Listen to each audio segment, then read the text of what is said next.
सुमित्रा का दिल टूट चुका था। अपने परिवार को इकट्ठा करने की उसकी कोशिश नाकामयाब रही थी, क्योंकि पता लगते ही आनंद नारायण ने उसकी तांत्रिक पूजा को भंग कर दिया था। अजय को वो कभी माफ नहीं कर सकते थे, और अब तो वो उनका ही नहीं, कानून का भी मुजरिम था। बैंक घोटाले की छानबीन ने अजय के कारोबार को जबरदस्त झटका दिया था। उस दलदल से निकलने के लिए उसे माया के हाथ की जरूरत थी, लेकिन वो नहीं जानता था कि माया उसके ही भाई अरविंद से प्रेम करती थी। काश अजय उसे जान पाता। उस दिन भी उसने उसके रूबरू होने का प्लान बनाया था, परंतु घर में उठ खड़े हुए झगड़े के कारण अरविंद माया से मिलने नहीं पहुंच सका। अब आगे।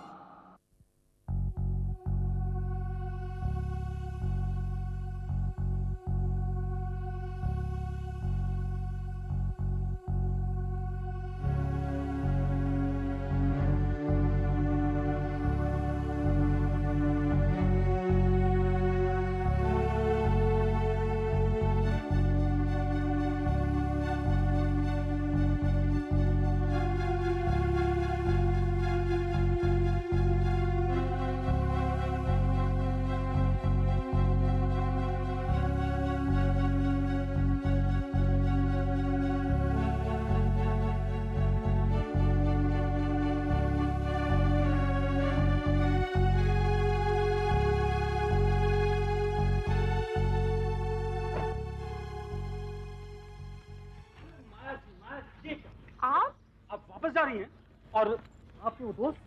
Please I am very sorry, आज मेरा मूड बहुत खराब है। देखिए क्या हुआ, क्या झगड़ा हुआ आप में? वो आए ही नहीं।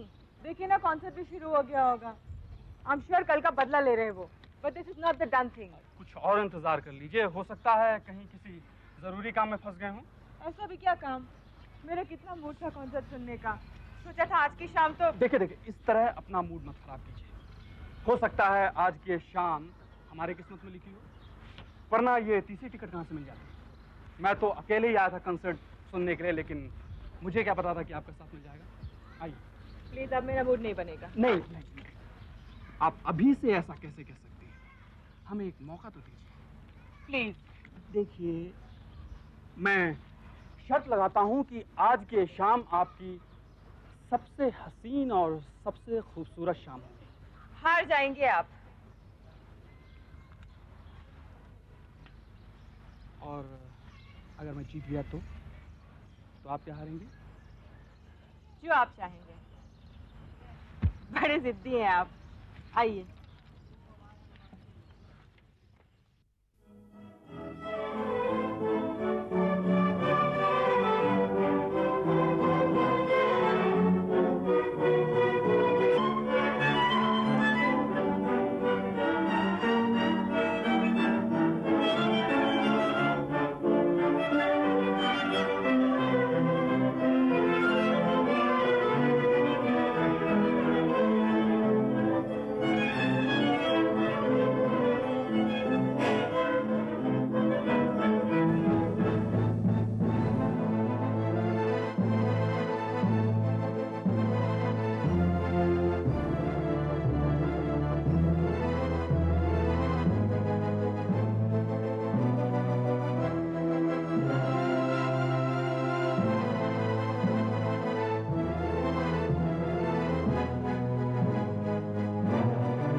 Thank you.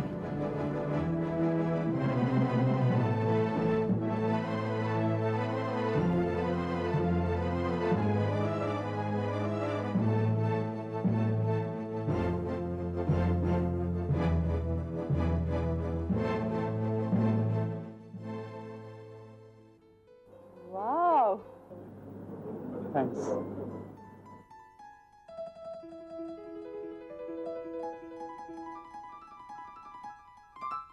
Good evening madam. Good evening. Thank you. आप क्या लेना पसंद करेंगे? आई एम योर गेस्ट, आप ही सजेस्ट कीजिए। पीटर, आप हमारी स्पेशल गेस्ट हैं, इसलिए आज हर चीज एवी स्पेशल। श्योर। थैंक ये एवी स्पेशल क्या होता है? अजय वर्मा स्पेशल। यहाँ लोगों का बिहेवियर देखकर तो लगता है जैसे ये होटल आप ही का हो। हाँ, कभी सपना था मेरा कि ये होटल मेरा ही हो। होटल में काम करने वाले हर वेटर, हर स्टूवर्ड का सपना होता। मतलब कि मैं भी कभी यहाँ स्टूवर्ड था। Don't joke, please. I'm not joking. सिर्फ 10 साल पहले, believe me. I can't believe it. You and a steward. आप मुझ पे हंस रही हैं। एक बेचारे एक्स स्टूवर्ड पर हंस रही हैं। जी नहीं, मैं हंस रही हूँ क्योंकि आप मुझे हंसा रहे हैं। अच्छा तो फिर बताइए, एक स्टूवर्ड से आप मिस्टर अजय वर्मा कैसे बन गए? ये तो और भी अनबिलीवेबल है। लंबी कहानी है, सुनिएगा। आज की शाम आपके नाम, आप जो सुनाएंगे सुनूंगी।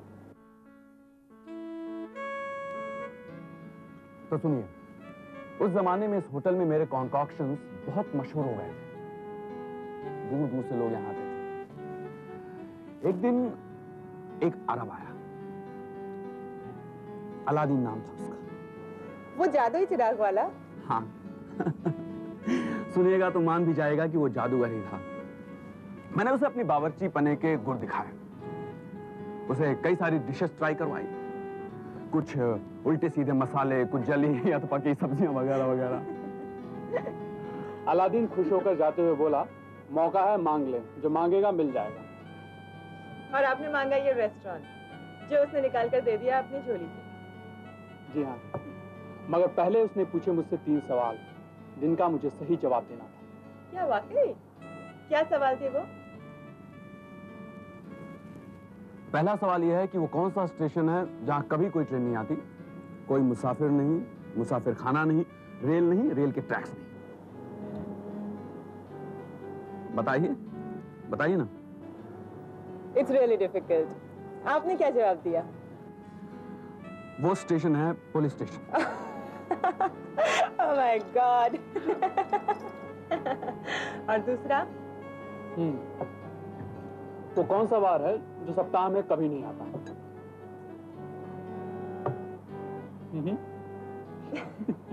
आई कांट टेल। तलवार। और तीसरा? हाँ, तो वो कौन सा देव है जिसने कपिल देव से भी ज्यादा विकेट्स लिए? यमदेव। ब्रिलियंट। मगर आपने केवल एक ही सवाल का सही जवाब दिया है, जबकि मैंने तीनों सवालों के सही जवाब दिए थे। फिर अलादीन ने क्या किया? अलादीन घबरा गया, शर्म से शर्मसार हो गया और गायब हो गया। फिर? अब कहानी में एक ट्विस्ट है।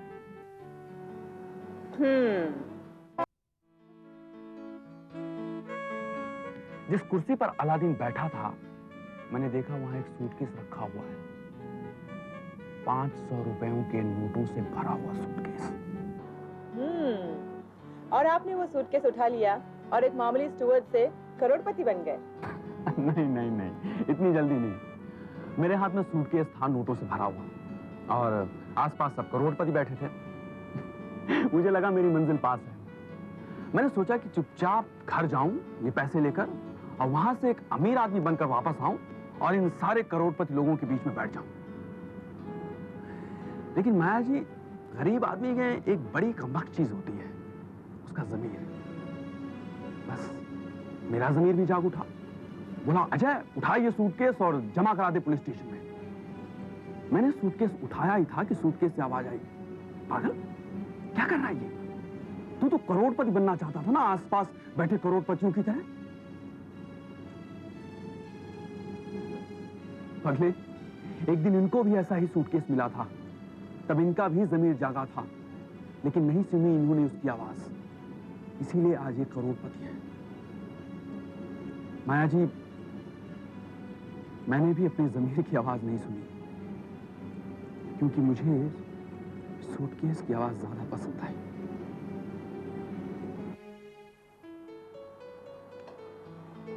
कहानी अच्छी सुना लेते हैं आप। ये कहानी नहीं, सच्चाई है माया जी। चलिए, सच्ची या झूठी जो भी थी, इंटरेस्टिंग थी। You are really a wonderful person. और आज की शाम वाज फैंटास्टिक। तो शर्त? मैं हार गई। अब क्या, जो मांगना चाहते हैं मांग लीजिए। मांग लो।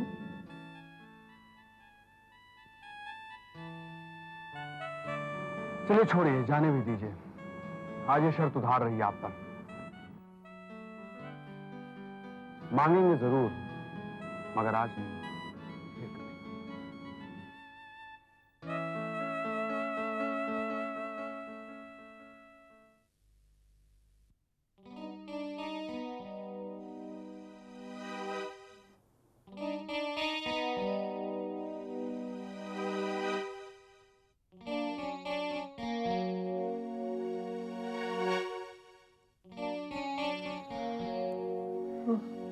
वो आ गया। अभी जा, वो है, हमसे लेके आ, जा अभी, जा। तुम आराम करो माँ, यहाँ कोई नहीं है। बैठे बैठे पता चलेगा, जा जा देख क्या। जा अभी, जा जा जा जा। ठीक है, मैं देखता हूँ।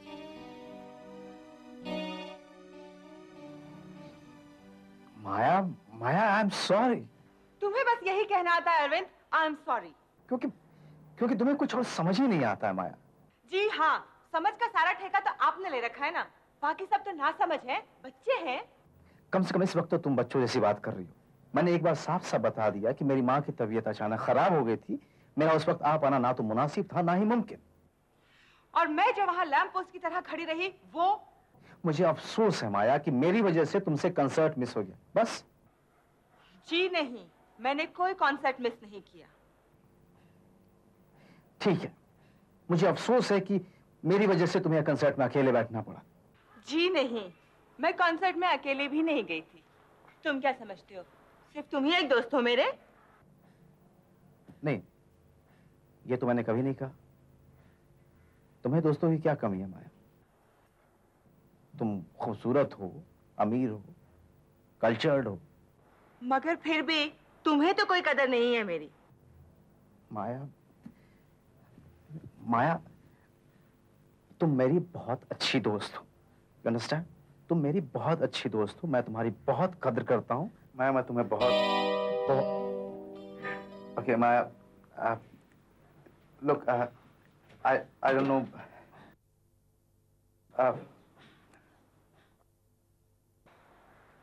बस रुक गए ना? अरविंद, तुम किस तरह के आदमी हो?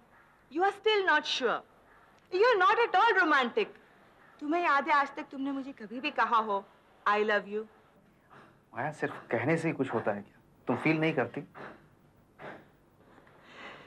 तुम मुझे कुछ फील भी कहाँ करवाते हो Arvind? Are you sure? Of course. मैंने अभी तुम्हें बताया कि कॉन्सर्ट में मेरे साथ कोई था। तुम्हें जरा भी क्यूरियोसिटी नहीं हुई, जरा भी जलन नहीं हुई? ये कैसा प्यार है तुम्हारा? अगर कल मैं किसी के साथ, खैर जाने दो।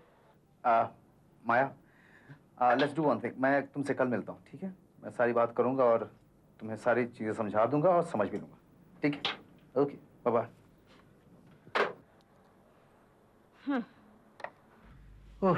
ये लड़कियां। घर में माँ बीमार है और इधर उफ, ये लड़कियां। What do you mean by all this? मैं तो आपको ये याद दिलाना चाह रहा हूँ भैया कि घर में माँ बहुत सीरियसली बीमार है और कुछ और इश्यूज हैं जो इन लड़कियों से बहुत इंपॉर्टेंट है। अच्छा, तो क्या इंपॉर्टेंट है और क्या इंपॉर्टेंट नहीं है, अब मुझे आपसे सीखना पड़ेगा। सीखना तो आप ही के लिए अच्छा है, शायद इस घर में भला भी हो जाए। चलिए, अभी तो आप बाहर जाइए, मुझे कुछ काम करना है। ओके? मुझे केस स्टडी करनी है। Now you please go out. Okay? अरे ये कौन सी केस है जो आप इतने दिनों से स्टडी कर रहे हैं भैया? क्या बड़ी मुश्किल चीज है ये माया दीवान? तमीज से बात करो तुम Abhilash. And don't you ever interfere in my personal affairs. Understand? हाँ, अच्छा होगा अगर आप अपने पर्सनल मैटर्स पर्सनली रखें तो, और इस घर में न लाएं तो, खासकर इस वक्त जब हम सब इतने परेशान हैं। चलो, तुमने हम सब तो कहा, नहीं तो अब तक तो तुम्हारी बात से ये लग रहा था जैसे इस घर की सारी तकलीफ तुम्हारे सिर पर आ पड़ी है। तकलीफ तो सारे घर की है भैया। अब कोई सिर लेना चाहे ना चाहे अपने ऊपर है। तुझे अचानक हो क्या गया? तू कहना क्या चाह रहा है? मैं तो बस इतना कहना चाह रहा हूं भैया कि हमारे घर के इन प्रॉब्लम्स में आप एक तमाशाई बनकर रह गए हैं। पापा के लिए तलवार की तरह चलने वाली आपकी जुबान आज मां के संकट में खामोश क्यों है? क्या आपने अपनी जमीर से कोई समझौता कर लिया है, या फिर उफ, ये लड़कियां वाली बीमारी हो गई आपको? ज्यादा जबान मत चला तू अभिलाष। तू चाहता क्या है कि मैं मां के लिए पापा से जाके झगड़ा करूं? ये तो आपसे हो भी नहीं सकता। तो तू क्यों नहीं कुछ करता है? मुझे क्यों सुना रहा है? हिम्मत है अभिलाष? हिम्मत है? जा पापा से बात कर, कह दे उनसे जो कहना चाहते हैं। कम ऑन, जा। अरे मैं क्यों पापा से कुछ कहूंगा? वैसे भी आपके होते हुए क्या वो मेरी कुछ सुनेंगे? मैं कहता नहीं हूं भैया, करता हूं।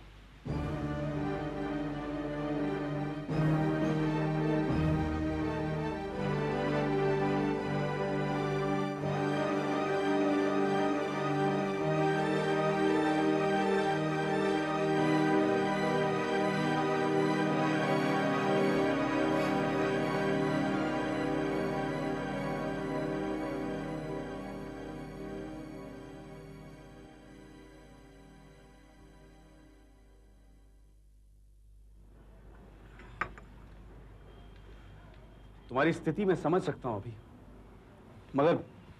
मगर मुश्किल यह है कि अपनी पोजीशन में तुम्हें समझा नहीं सकती। तुम्हारी फैमिली इस केस में इन्वॉल्व है और भावुकता के इस दौर में तुम सच्चाई को सही पर्सपेक्टिव में देख नहीं सकते। शरद, मेरी सच्चाई तो बस यही है कि तुम लोगों के इस कानूनी दौपेचों के दलदल में मेरी फैमिली धंस रही है। मां ने तो बिस्तर पकड़ लिया है और पापा एक नीम पागल की तरह बिहेव करने लगे हैं। क्या हो रहा है, क्यों हो रहा है, मुझे कुछ नहीं समझ में आ रहा यार। तुम्हारे समझने से अगर कुछ हल निकल पाता तो बड़ा आसान था अभिलाष। मुश्किल तो यह है कि जो समझ सकते हैं वही नहीं समझ रहे। लिसन शरद, मेरे लिए बस तुम इतना कर दो कि पापा को इस गेम से आउट कर दो यार, क्योंकि मेरी फैमिली की सारी प्रॉब्लम्स फिलहाल उनके यहाँ से चले जाने से हल हो सकती हैं। अभी सच मानो, अगर मेरे बस में ये होता तो मैं कब का कर चुका होता। और तुम्हें एक बात बताऊं, अगर मेरा डिपार्टमेंट उन्हें इस केस से बरी कर भी दे तो भी तुम्हारे पापा मानने वाले नहीं। जब तक इस केस का फैसला नहीं हो जाता वो जाने वाले नहीं। क्या ये तुम जानते नहीं? जानता हूं यार, जानता हूं, मगर कब होगा ये फैसला? जब अजय भैया चाहे। मतलब ये केस, ये बैंक स्कैम अजय भैया द्वारा रचा गया एक चक्रव्यूह। इतनी कुशलता से उन्होंने इसकी रचना की है कि हम सभी आश्चर्यचकित हैं। हमें लगा था कि अजय भैया इस केस में फंसे हुए हैं, मगर अब लगता है कि उन्होंने ही हम सबको इसमें फंसा लिया है। ये तुम क्या कह रहे हो शरद? मैं तो समझा था कि अजय भैया इस केस में एक कल्प्रिट हैं, मगर तुम तो अपनी बातों से उन्हें एक हीरो की तरह पेंट कर रहे हो। ये हमारे जमाने की, इस नए युग की नई विडंबना। विडंबना? Yes, irony. फाइनेंशियल क्राइम्स देखा जाए तो कभी कभी मर्डर से भी ज्यादा संगीन जुर्म होता है अभी, मगर कानूनों की हेर फेर से ये फाइनेंशियल मैनिपुलेशंस कभी कभी किसी आर्टिस्ट की एक उम्दा रचना से कम नहीं लगती। और ऐसा ही कुछ हमारे अजय भैया ने किया है। उन पर इल्जाम लगाने के बावजूद हमें उनकी कला की दाद देनी पड़ती है। शायद यही हो रहा है शरद, तुम लोग केस सॉल्व करने की बजाय उसे एक चेस गेम की तरह खेल रहे हो, and my family seems to be paying for it. बस अब यही एक आखिरी चाल बची है। किसी तरह अजय भैया की समझ में ये आ जाए कि जिस चक्रव्यूह में उन्होंने जनता को फंसाया है उसमें उनके अपने भी फंसे हुए हैं। जैसे कि वो जानते नहीं कि हम उनकी वजह से किस तरीके की टॉर्चर से गुजर रहे हैं। शायद जानते भी हो मगर समझते नहीं। कौन समझाएगा उन्हें? तुम। मैं? तुम जाओ और समझाओ उन्हें कि जिस यातना को तुम सब लोग भुगत रहे हो उसके जिम्मेदार तुम्हारे अजय भैया ही हैं। नहीं शरद, अगर मैं उनकी गली से भी गुजर गया ना तो उसके बाद पापा मुझे घर में नहीं घुसने देंगे, और अगर मैं भी घर से बाहर निकाल दिया गया तो मां जिंदा नहीं बचेगी। शरद, अगर तुम्हें लगता है कि अजय भैया को इस तरह समझाया जा सकता है तो तुम जाकर उन्हें समझाओ ना प्लीज। क्या तुम मेरे लिए इतना नहीं कर सकते? तुम्हारा बहुत एहसान होगा मुझ पर यार।